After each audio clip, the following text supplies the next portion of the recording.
চলন্ত পথে মোবাইল ফোনে আগুন লেগে মৃত্যু হলো বাবা মেয়ের। ঘটনাটি ঘটেছে টাঙ্গাইলের দেলদুয়ার উপজেলায়। বজ্রপাতের সময় বুক পকেটে থাকা অ্যান্ড্রয়েড স্মার্টফোনটিতে হঠাৎ আগুন লেগে যাওয়া এবং সেই আগুনেই দগ্ধ হয়ে টাঙ্গাইলের বাবা ও তার শিশু সন্তানের মর্মান্তিক মৃত্যু হয় বলে জানা যায়। টাঙ্গাইলের দেলদুয়ারে আত্মীয়ের বাড়িতে দাওয়াত খেতে যাওয়ার পথে অটোরিকশা থেকে নামার সময় এই ভয়াবহ দুর্ঘটনার শিকার হন টাঙ্গাইল দেলদুয়ার উপজেলার মাদারকোল গ্রামের বাসিন্দা খালিদুল ইসলাম ও তার 10 বছরের মেয়ে খাদিজা।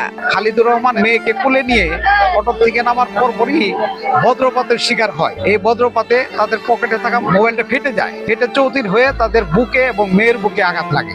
মেয়ে এবং খালিদ দুজনেই মারাত্মকভাবে আহত হয়। আহত অবস্থায় তাদেরকে জামালপুর হাসপাতালে নেওয়ার পরে ডাক্তার তাদেরকে মৃত ঘোষণা করে। স্মার্টফোনের বিস্ফোরণ সদৃশ্য আগুন আর বজ্রপাতের প্রচণ্ড শক্তিতে দগ্ধ দুজনকে হাসপাতালে নেওয়া হলে কর্তব্যরত চিকিৎসক তাদের মৃত ঘোষণা করেন।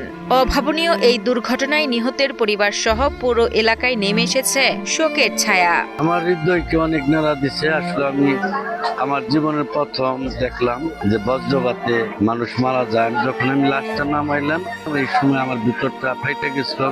খুব খারাপ লাগছে। আমার মনে হয় যে 10 মণ পাথর আমার বুকের মধ্যে চাপা দিচ্ছে। আমি কান্না রাখতে পারিনি। তার সাথে থাকা একটা মোবাইল তার ডান পকেটে ছিল।